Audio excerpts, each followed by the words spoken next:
Amazon has made starting a business more accessible than ever.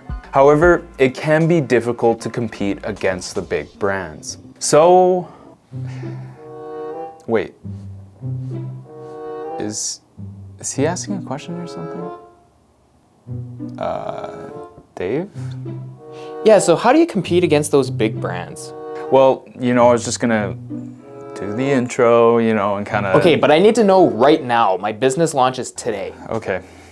Let me show you and the viewers at home how you can compete against the big brands on Amazon in the most clear and concise way possible. Just in case, for whatever reason, you're like Dave and you're starting your business today. So let's jump in. First things first, let's talk about gross margins. You're gonna need good margins to go up and compete against some of the big players in the space. Big brands can get their production costs lowered because they're able to go to suppliers with their buying power and negotiate on lower production costs. Ultimately, this increases their margins. So what can you do to increase your margins as a single Amazon seller? The first way is to optimize your packaging.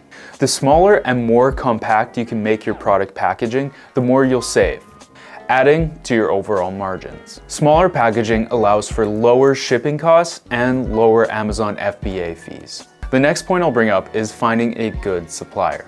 There are great suppliers out there that are able to offer competitive pricing for the quality of products that the big brands are offering. It's in your best interest to negotiate within reason. Treat suppliers with respect, and they'll likely reciprocate it. You have to understand that these suppliers are human beings too. They need to make money as well, so don't try and push the production costs down too low, and don't push your luck, at least in the very start. Once you've developed a solid relationship with a supplier, you're generally able to negotiate prices down later on down the road.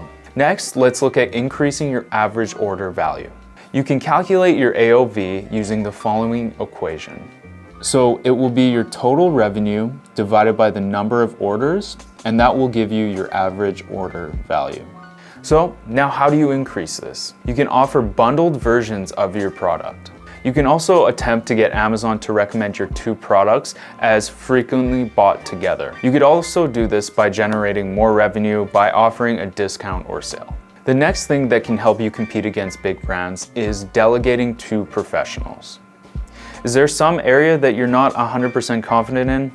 Well, there's no shame in hiring professionals. That could be for PPC, photography, sourcing, shipping, really whatever. In many ways, they can be worth their weight in gold and can manage your logistics to increase your gross margins. If you can afford to pay them and they produce results, utilize them to the fullest extent. The next thing we can look at is picking the right keywords. Picking the right keywords when going up against those big brands is essential. So for example, say you're selling a water bottle. Now, assuming you have a basic understanding about how keywords work, you already know not to target keywords like bottle or even water bottle. So let's say you're selling an insulated water bottle that's 1 liter. The strategy is to pick out keywords that are a little more niche and relevant to your product, but that still have decent search volume. So in this example, you may want to pick keywords like insulated water bottle or 1 liter water bottle. Bottom line, pick keywords that you're actually able to compete on. Now, let's look at how you start building a community. These big brands have been building communities for years, and now it's your turn. You don't have to have a ton of money. You just have to put in the hours to actually cultivate a community. It could be starting a Facebook group, using Telegram, or any app that allows you to directly communicate with your audience. Trust me, bringing together people who are passionate about your brand will be your best marketing strategy. You can also ask them for feedback on existing items, ideas they had for future items, and a lot of other things that can help your business down the road. The more involved people feel, the louder the brand advocate they'll be. After all, it's always said that word of mouth is the best form of marketing. Creating a community and making people feel a part of something bigger than just the products you sell is how you succeed. Let them be a part of your brand development. Share their images and videos about them using the product on your social media as social proof to build trust within your brand. The last point I'll bring up to compete against these big brands is to have an optimized listing. Having an optimized listing means having amazing images, great copy, and the right keywords. As well, adding A+ content and video if you can. Building trust is essential, and if you have an optimized listing, then you can build that trust. Having an optimized listing shows customers that you care and that you mean business. If you illustrate that you have faith in your product, then customers will have faith in your product, and they'll choose you over your competitors. I won't delve into how to make an optimized listing, as I've probably done a video or a blog about it before, and if I have, I'll link it in the description below. Of course, if you need help creating an optimized listing, then get in contact with us here at AMZ One Step.